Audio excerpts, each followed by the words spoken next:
A lixiviação, na realidade, é uma ação natural causada pelas chuvas. Então, lembrando o que já vimos, né? Quando chove, boa parte da água da chuva vai ser absorvida pelo solo, mas também pela vegetação que está cobrindo esse solo. Quando chove demais, quando a chuva é intensa, então existe um processo de lavagem do solo feito pelas chuvas. Tá? Isso acontece, né? Porque está chovendo muito. Então, quando essa lavagem ocorre e quando ainda vamos entender que esse solo já não está mais com aquela vegetação natural, ele está desnudo, tá? Esse processo se torna muito intenso.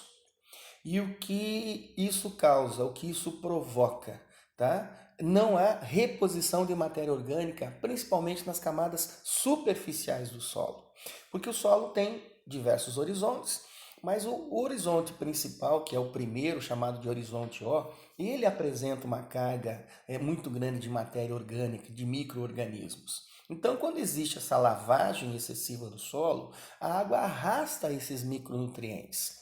E isso vai tirando, portanto, né, a fertilidade e a produtividade do solo.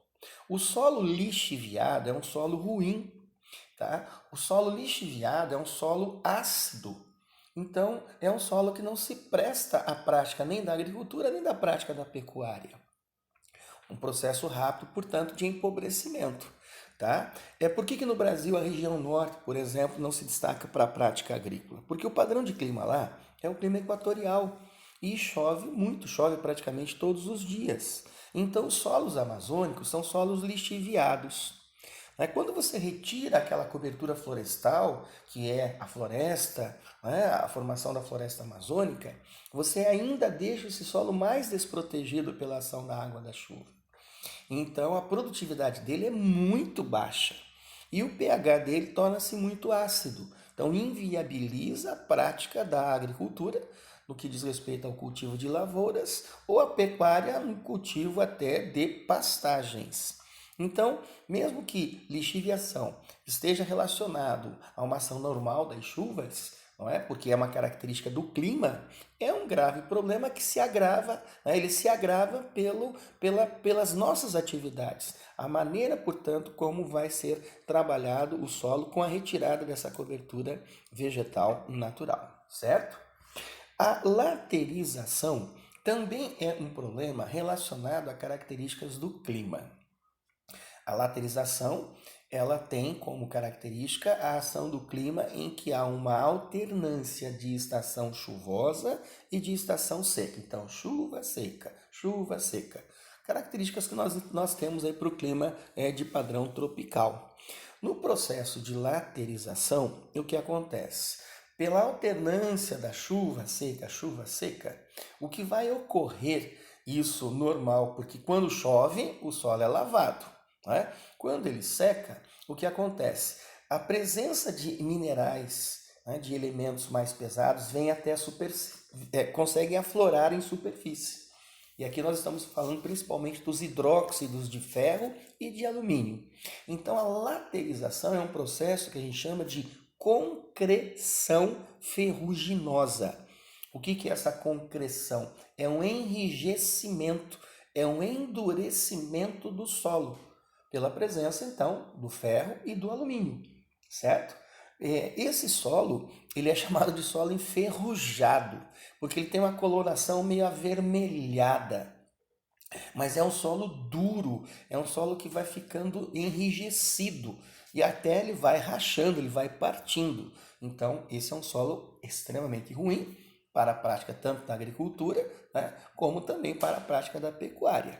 Então, tanto a lixiviação como a laterização estão relacionados, tá? Estão relacionados à questão climática, né? Porque envolve características climáticas, mas a intensidade deles se manifesta por nossas atividades, pela forma como nós fazemos o manejo, né, do solo ou até a maneira como se faz a retirada da cobertura vegetal natural. Mas enfim, isso também representa problemas ambientais relacionados à prática da agropecuária.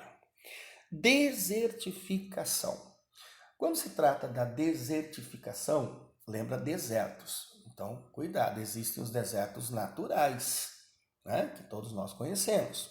O processo de desertificação é a formação de áreas realmente desérticas, mas isso provocado por atividades nossas. Ou seja, a maneira como nós utilizamos o solo e nós vamos provocando a perda da capacidade produtiva desses solos. Com a técnica errada, com o sistema de produção errado, não é? A falta, portanto, do manejo adequado. Então, nós vamos reduzindo a capacidade de produção do solo. Nós vamos provocando o esgotamento precoce desse solo. E a partir do esgotamento precoce, nós temos, portanto, não é, a desertificação ela se manifestando. Então, ela está relacionada, ela é causada por atividades nossas. Tá? Quando se tem aí um processo de arenização, tá? Tudo isso é envolvendo o quê? Empobrecimento de solo. Isso é decorrência de atividades humanas feitas de uma forma totalmente errada. A morte da vegetação, né, que seja até a própria vegetação natural, e se for cultivo, né, a redução cada vez maior da produtividade dessa área. Tá? Por um esgotamento precoce do solo, né, por erros cometidos no manejo desse solo. Então, o processo de desertificação, ele tem como causa nossas atividades humanas. Isso compromete bastante a estrutura e a característica dos solos. Tá? A questão da erosão em si, né? A erosão, né? Na imagem vocês estão observando um processo envolvendo principalmente a erosão pluvial. A erosão pluvial, já comentamos, ela é causada principalmente pela ação das águas das chuvas.